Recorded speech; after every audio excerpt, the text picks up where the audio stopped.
Welcome back to another edition of Islanders Insider. I'm Stephen King. Today we come to you once again from the locker room. We're going to be joined by Islanders head coach Scott Malone of Islanders Baseball and Director of Tennis Steve Moore today. We also got features coming up on a special guest we had here in Corpus Christi, Mr. Avery Johnson. That's coming up a bit later. But let's start things off talking some baseball with the head coach, Coach Scott Malone. Coach, how you doing? Good. It's great to be here, Stephen. Talk a little baseball. Glad to have you back. Glad to have you back, no doubt. Now, we're coming up in the final month of the season here. We're in the final month. Let me ask you this. It's kind of a grind. The season is tough. How's the durability of the team so far? You know, I think we're holding up. Just this last week, we hit the road, 3-game set at Southeastern Louisiana, last 2 midweeks down at UT Pan Am, and we discussed it. We talked about, being able to take a punch from the home team and controlling our emotions, not getting too high, not getting too low. And, the last 5 games have really been a roller coaster of ups and downs, but we've survived it. We're hanging in. We're 2 games out of first. So now we get 6 in a row at home. We're healthy. We're ready to go. In your starting pitching rotation, it's been interesting. You've expected one thing, but maybe got something else from the beginning of the season to this point. Now, truly, it appears that one player has stepped up, might have been a bit of an unexpected star for you, and that's sophomore Trevor Belichick. Talk about Trevor and actually your plans for him when he first got here to where he's at today. The first word that comes to mind is overachieve. These are the expectations, and he's gone up and over. We recruited Trevor to come in and maybe be a dual guy, swing the bat a little bit left-handed, pitch left-handed. Had a tough freshman year. We couldn't really find that role, to really get him in and either get him a lot of at-bats or get him a lot of innings. We were trying to keep this balance, and it didn't work. And he went out in summer ball, and he just pitched, and that's it. And he really blossomed, and he really turned a corner, and all of a sudden our phone's ringing like, this guy's got to be in your rotation. He's outstanding. Wait till you get him back and you see him, and that's what's happened. He's come in here, and he's been great.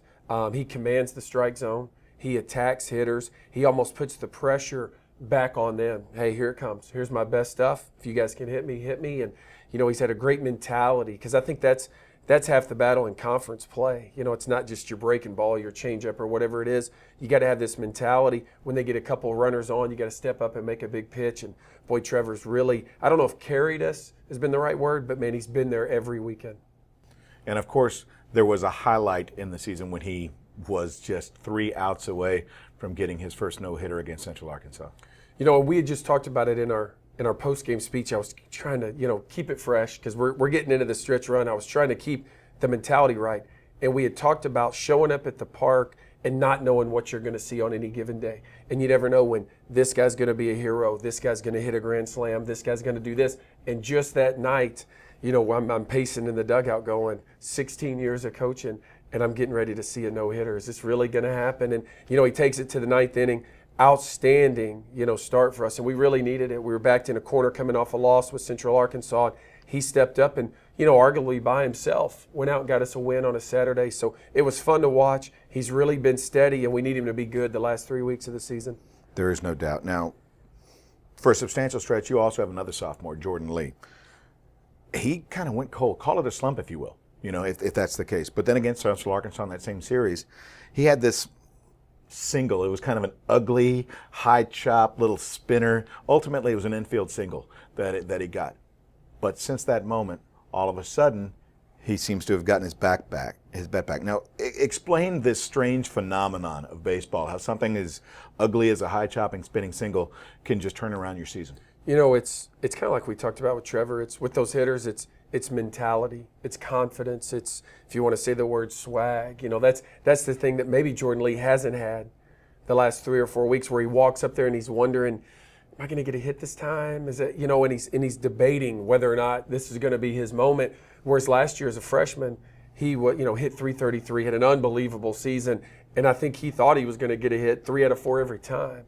And now you kind of see that presence in him. When he leaves the on-deck circle, you don't see that, what should I do here? He's getting up there, and he's attacking the pitchers. He's getting his hits. Had a huge 3-run home run for us 2 nights ago down at Pan Am. So it's coming together. Obviously, he's a guy that we need to get going, because those 3, 4, 5 hitters are pretty steady. If we can get Jay Lee going, we're going to be really good. Yeah, how important it is to have him on base. Yeah, I mean, those guys, the Eric Weiss, John Gonzalez, Brad Porras, They're doing it every night. They're driving in runs. They're getting on base.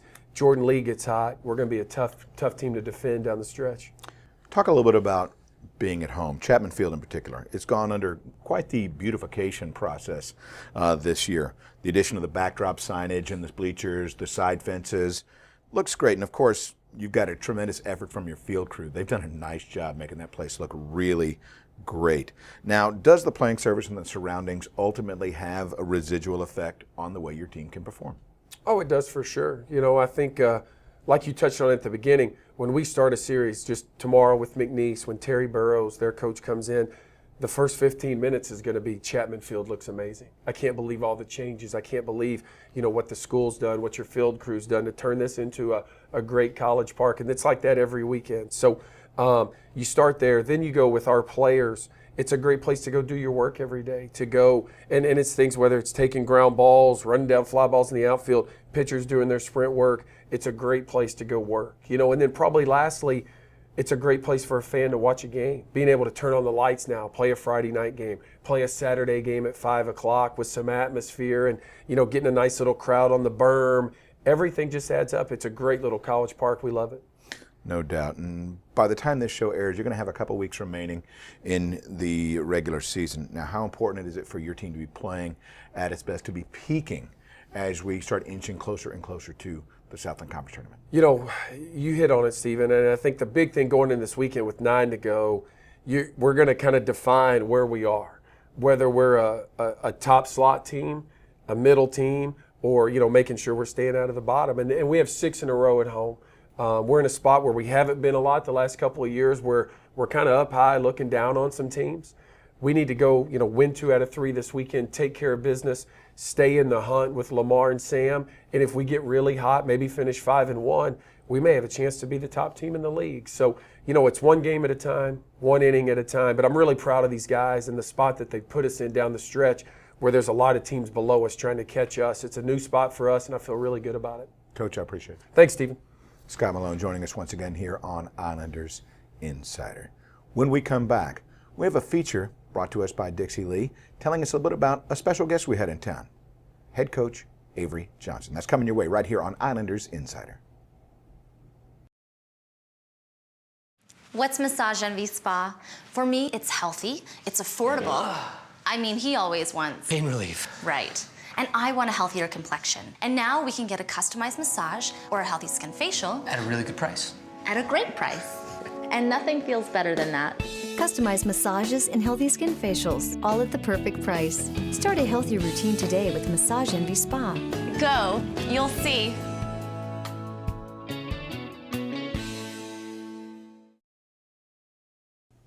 Welcome back to Islanders Insider. At this time, let's check in on a feature brought to us by Dixie Lee as she profiles Avery Johnson, our guest at the Islander Athletic Fund Banquet.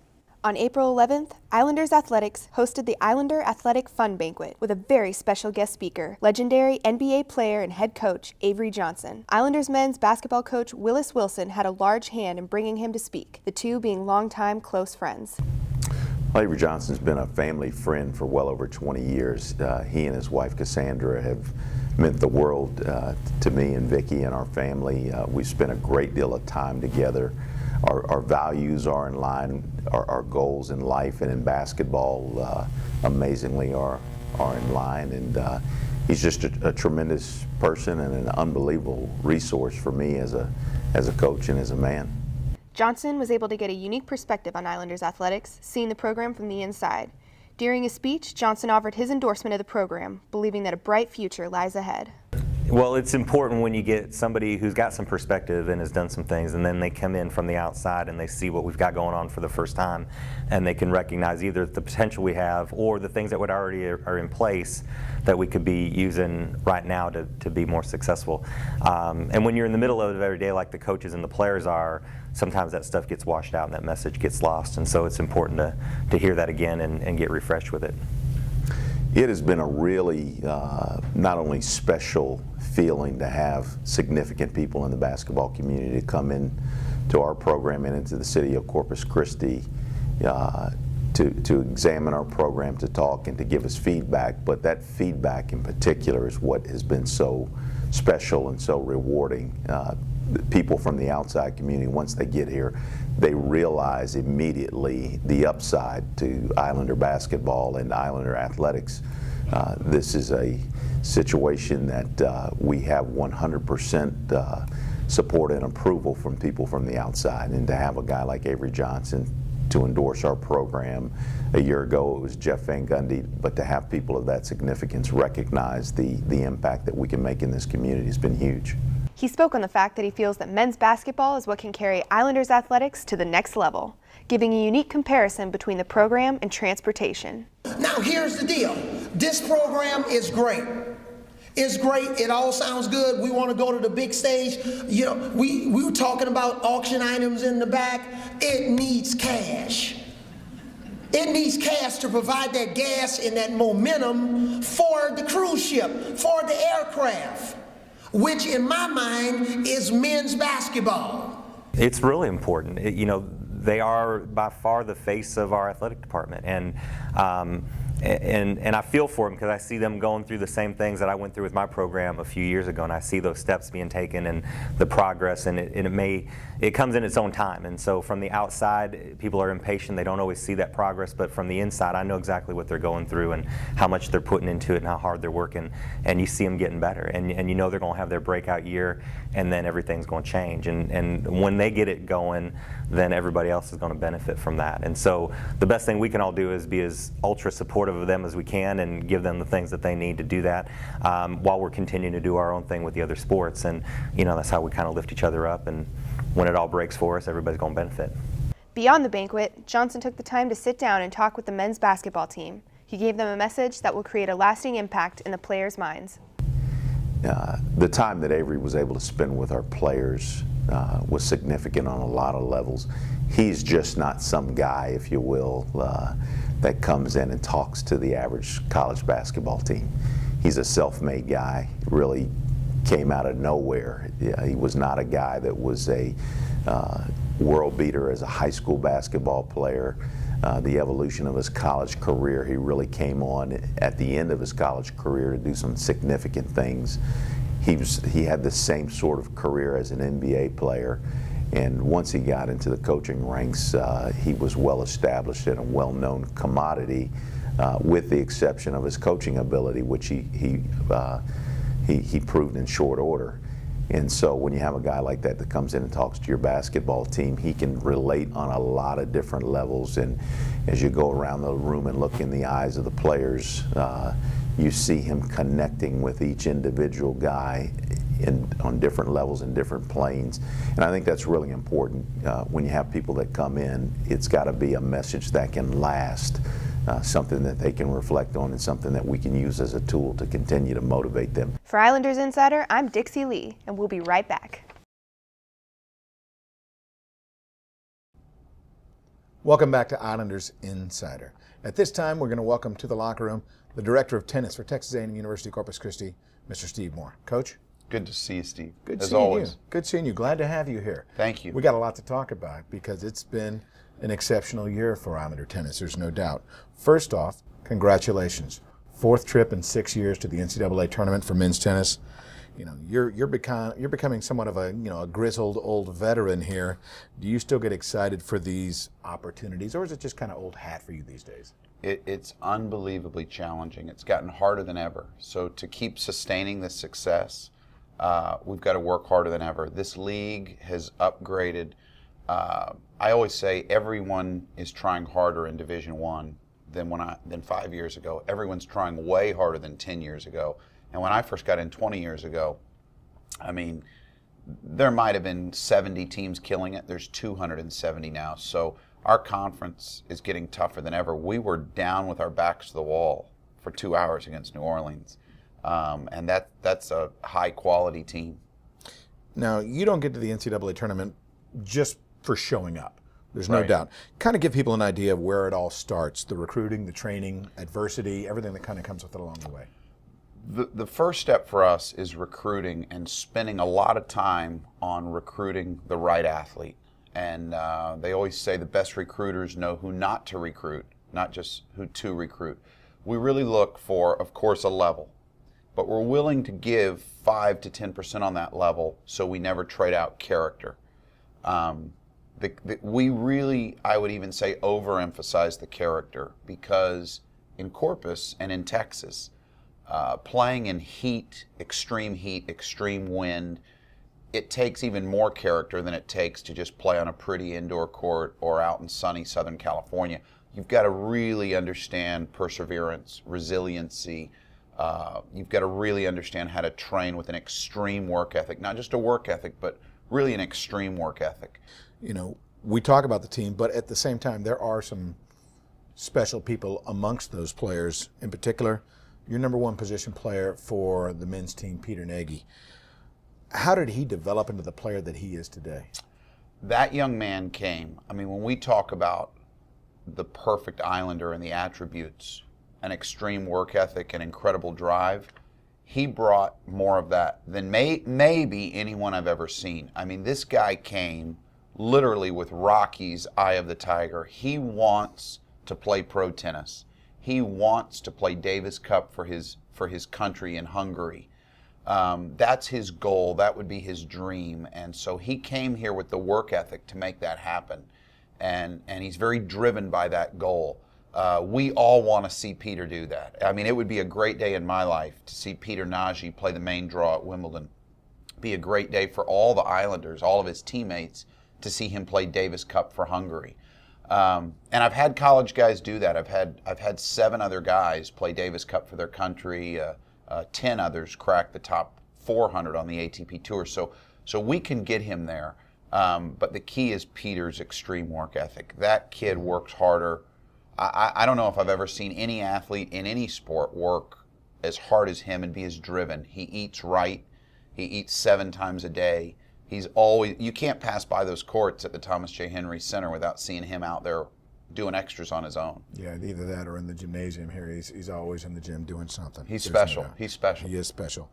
Now, you're on the NCAA selection committee. Let's talk about this. What do you think of your opening round matchup against the University of Texas at College Station you're playing? It's a lot of deep, strong relationships. Their assistant was my former roommate at Newcomb's Academy. One of my best friends is the head coach at Texas. I'm obviously very tight with Steve Denton at A&M as well. I used to work there, but really, to me, the thing that stands out is that I feel that we've always competed with a great sense of pride and freedom at College Station, kind of a little bit as the little brother to show people, hey, we respect A&M, but we're doing some pretty solid things down here too, and that stage at A&M is a great place to show that. The second thing is I'm very proud that the NCAA gave us a 3 seed. There's a lot of 4 seeds that were given, and they chose to give us a 3 seed, and Texas is a 2 seed. So I was very proud. I had to leave the room. You have to leave the room if it's your team they're voting on. And I came back and I looked up on the board and it said 3 seed Texas A&M Corpus Christi versus 2 seed Texas, and I was very proud that nationally that's the way we were looked at and viewed. Well, that's special. Now, it's going to be a great weekend, there's no doubt, and we'll have maybe a future opportunity to look at these things. But before we cut you free today, we've talked a lot about men's tennis, but one thing I definitely wanted to talk about as well is women's tennis. You're the director of tennis, you oversee both men's and women's programs. You know, they've improved greatly over the years, and this was probably their best seasons ever, finishing 2nd in the regular season and 2nd in the conference tournament. Yeah. I mean, when we say character and culture are everything, that absolutely epitomizes that women's team. It's bittersweet because I'm so proud of them. I'm so proud of what they've done and the way they've done it. They were such a true team, and a lot of these 4-3 wins were because they just pulled each other through and just pushed each other harder and just basically outrode their canoe past another team that maybe even had more talent, because they cared about each other and they worked that hard. It was really hard to swallow. I'm still trying to swallow. I really thought that they could get to the NCAA championships this year, and 3 seniors that are so special Doris, Leanne, and Mia. I mean, those girls did so much for this team, not just on the court, but the team concept they built off it. So, I mean, credit Northwestern State. That was a heck of a match they played. But it's still, I'm still getting over that one. I'm sure you are. Just want to be sure to mention and congratulate you once again. You were named the Southland Conference Coach of the Year for the 7th straight year. First time ever in Southland tennis history, and currently tied for the longest consecutive streak for any sport in the Southland. It's one heck of an accomplishment, and we're very proud to have you as the Director of Tennis at A&M Corpus Christi. Well, I've been surrounded by some good people, so I'm very blessed to be in that group. No doubt, no doubt. Steve, thank you again. Thank you, brother, always. Steve Moore, Director of Tennis for Texas A&M University Corpus Christi, joining us here in the locker room. When we come back, we'll wrap things up and tell you what's upcoming on the Islanders' schedule, right here on Islanders Insider. What's Massage Envy Spa? For me, it's healthy, it's affordable. I mean, he always wants pain relief. Right. And I want a healthier complexion. And now we can get a customized massage or a healthy skin facial. At a really good price. At a great price. And nothing feels better than that. Customized massages and healthy skin facials, all at the perfect price. Start a healthy routine today with Massage Envy Spa. Go, you'll see.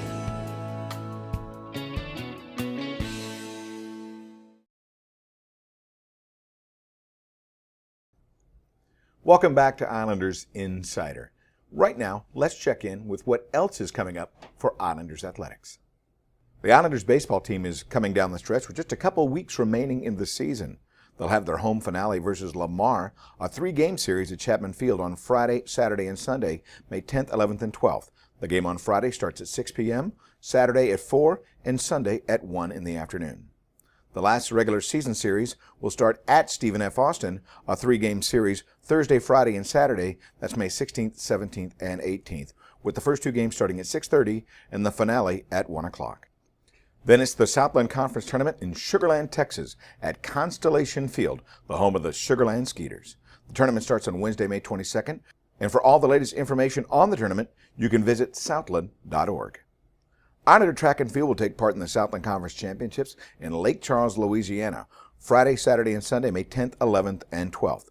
Then for those athletes who qualify, the NCAA West Regionals will be held in Austin from May 23rd to the 25th.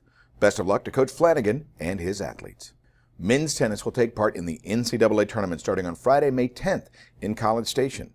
They'll face Texas in the opening round at 11 o'clock. Should they advance, they'll take on the winner of the first round match between Texas A&M and Marist. For all the latest news, scores, and information, be sure to visit GoIslanders.com and follow Islanders Athletics on both Facebook and Twitter. Once again, we want to thank Scott Malone, head coach of Islander Baseball, for joining us here today, as well as Steve Moore, director of tennis for Texas A&M University Corpus Christi. I want to thank Dixie Lee for her great feature on Avery Johnson, and of course, all of you for tuning in today. I'm Stephen King. For Islanders Insider, thanks for joining us.